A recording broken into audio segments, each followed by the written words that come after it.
Olá, mais uma vez, estamos dando continuidade aqui no nosso assunto sobre Jerusalém, sobre o livro de Ezequiel, o grande profeta escolhido por Deus, assim como outros também foram escolhidos, mas Ezequiel era um profeta que tinha visões, Deus mostrava toda a situação para ele através de visões e ordenava que ele fosse então cumprir com aquilo que Deus mostrava para ele.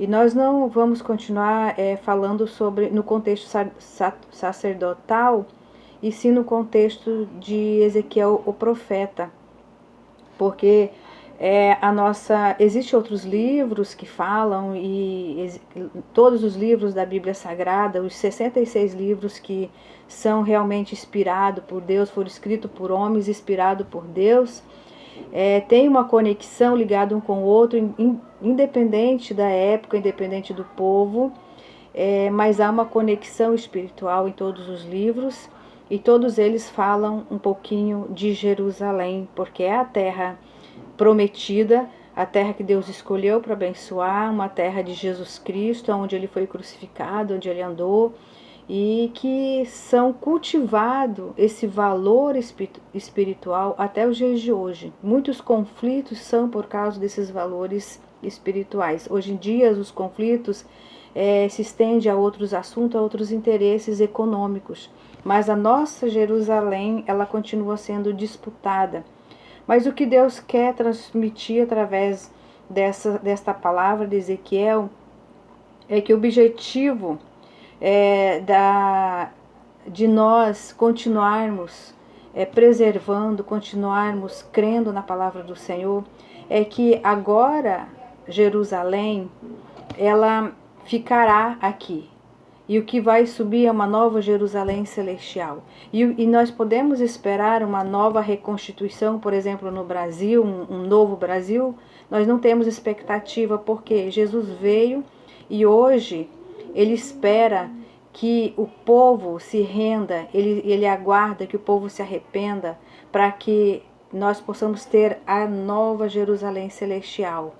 Porque nessa época Deus decidiu e Deus se voltou para aquele povo e reconstituiu Jerusalém, mostrando para o profeta Ezequiel tudo como ele deveria fazer.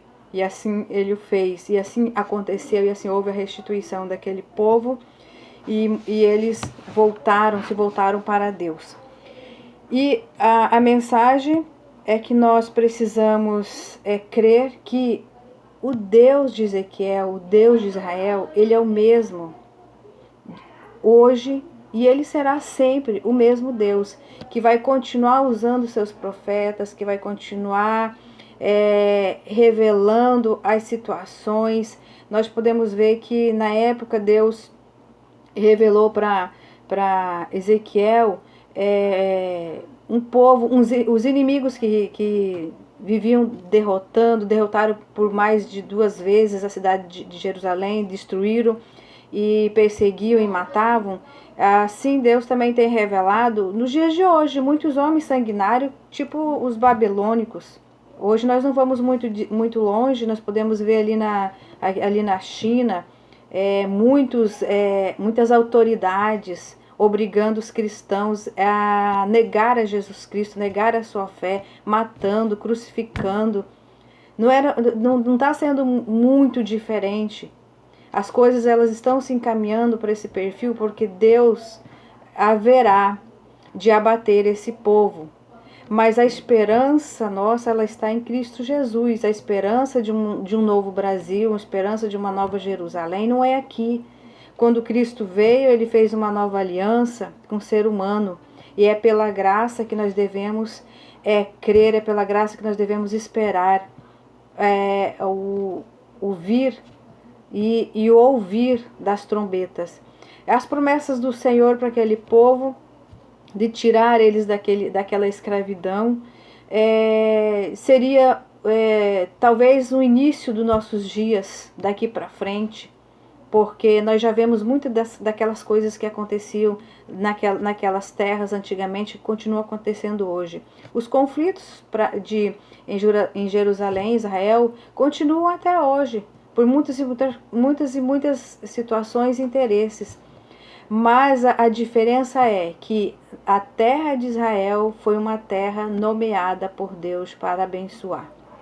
E nós, como nós somos filhos de Deus, nós podemos ser abençoados, mas nós temos que ter convicção que as coisas terrenas, a nossa vida espiritual, ela não vai ficar aqui. Ela vai ter um rumo espiritual, ou fogo eterno, ou as mansões celestiais. Então, a nossa mensagem no decorrer desse livro é que Deus, ele continua revelando tudo aquilo que acontece, tudo aquilo que está acontecendo e o que ainda vai acontecer, porque ainda não é o fim, apenas é o princípio das dores que nós estamos passando. Mas a Bíblia diz que Deus, ele mantém as suas promessas para todos aqueles que estiverem debaixo da sua mão forte.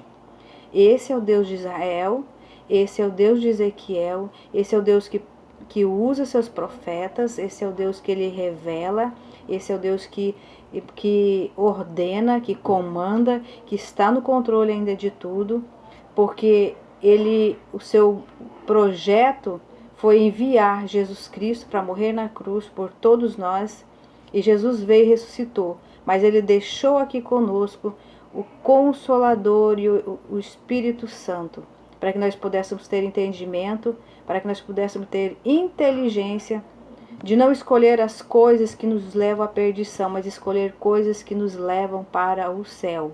O nosso foco é o céu. Tem muita gente que está brincando, dizendo que isso é uma ilusão, né? Mas nós podemos, essa pessoa que tem essa ilusão, que não existe céu, eu convido ela para dar um passeio em Jerusalém, Israel. E eu tenho certeza que lá ela vai saber que Jesus pisou nessa terra por mim e por você. Ele foi 100% homem e é 100% Deus. Lá existe uma história que dia após dia se é descoberto algum mistério do povo que existiu lá e que conservam. Não há como negar a existência de Jesus Cristo aqui nessa terra. Não há como negar a existência do Deus Todo-Poderoso na vida de um ser humano. Amém?